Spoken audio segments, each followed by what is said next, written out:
So we come to the female pelvis, and so there's a certain key terms, the adnexa, the area located posterior to the broad ligaments, and this is adjacent to the uterus.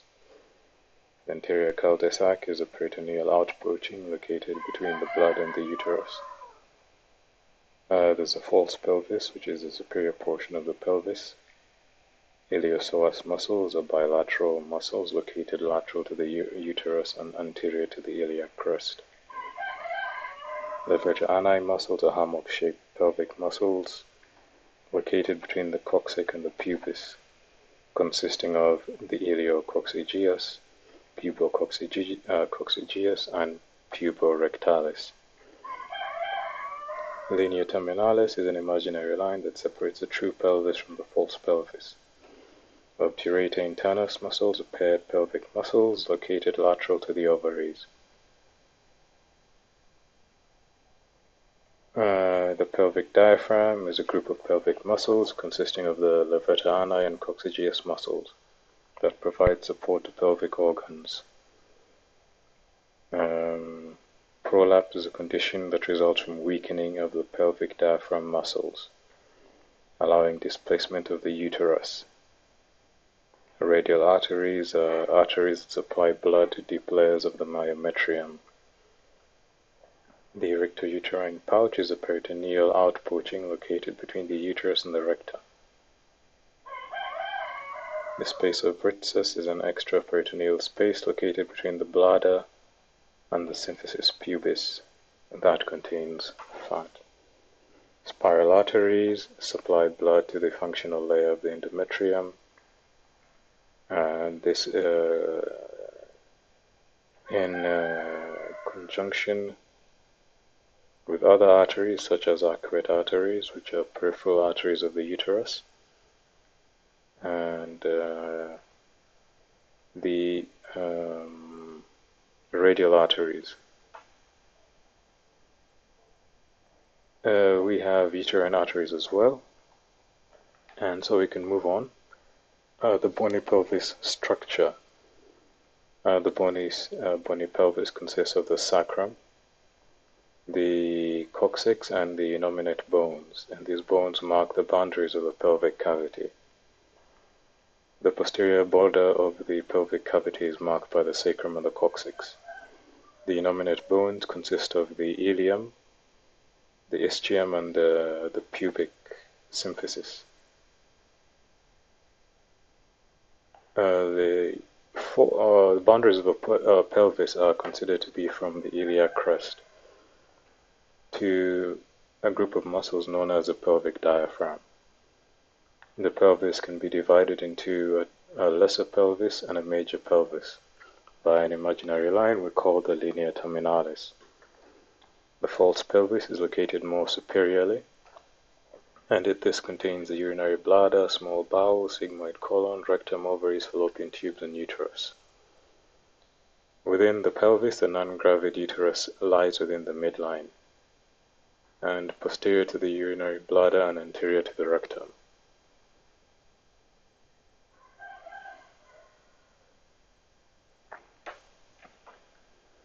The fallopian tubes and ovaries are considered bilateral adnexal structures. Although the course of the tubes and location of the ovaries are relatively unpredictable. Next so here's a relationship of the abdominal cavity. There's the cavity to the false pelvis and the true pelvis. So there are certain ligaments, muscles, and spaces. Several pelvic muscles may be identified sonographically.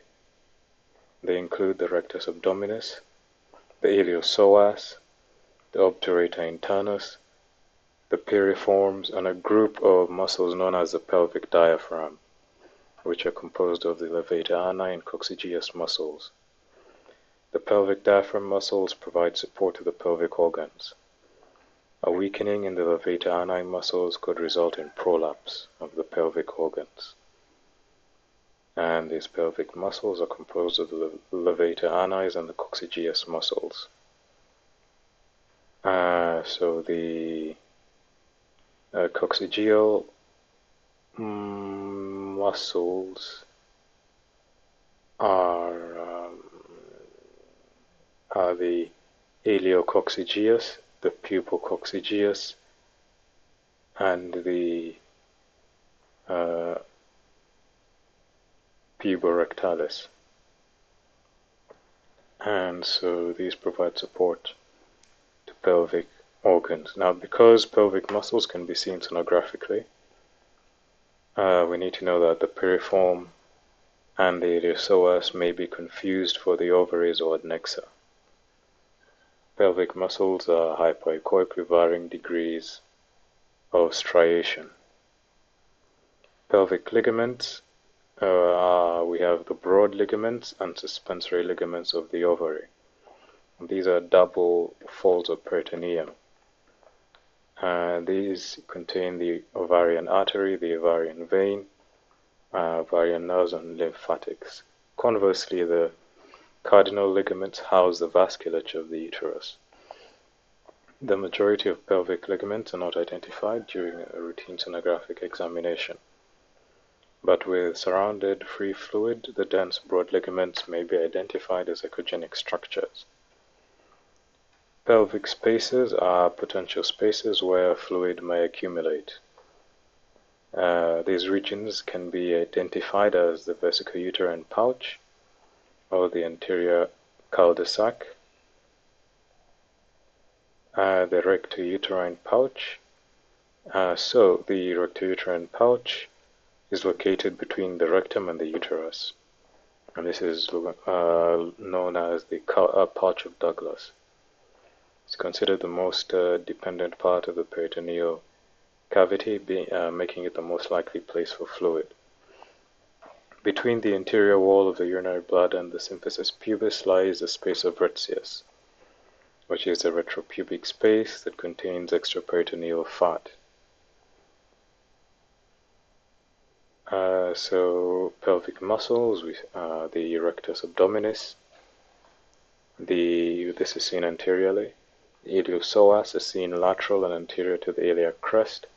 Obturator internus are lateral to the ovaries. The piriformis is posterior, and the levator ani and coccygeus muscles are inferior.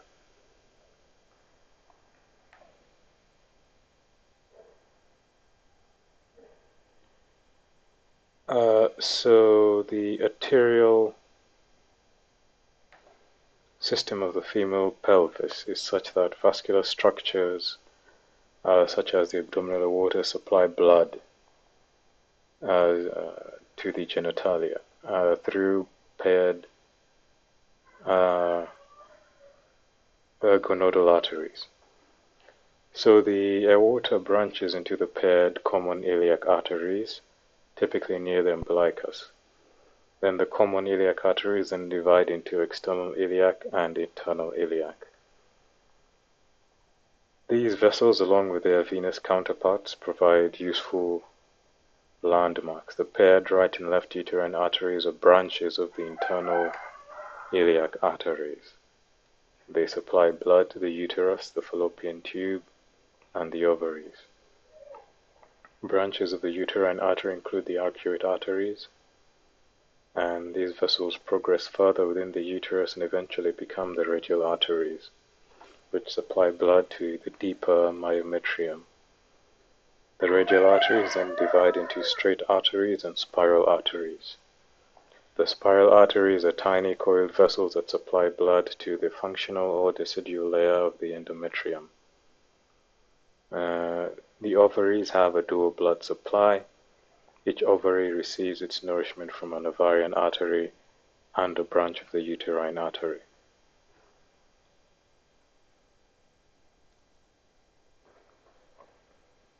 So here we have pelvic vasculature. So from the aorta we have branches of the ovarian arteries and the internal iliac arteries.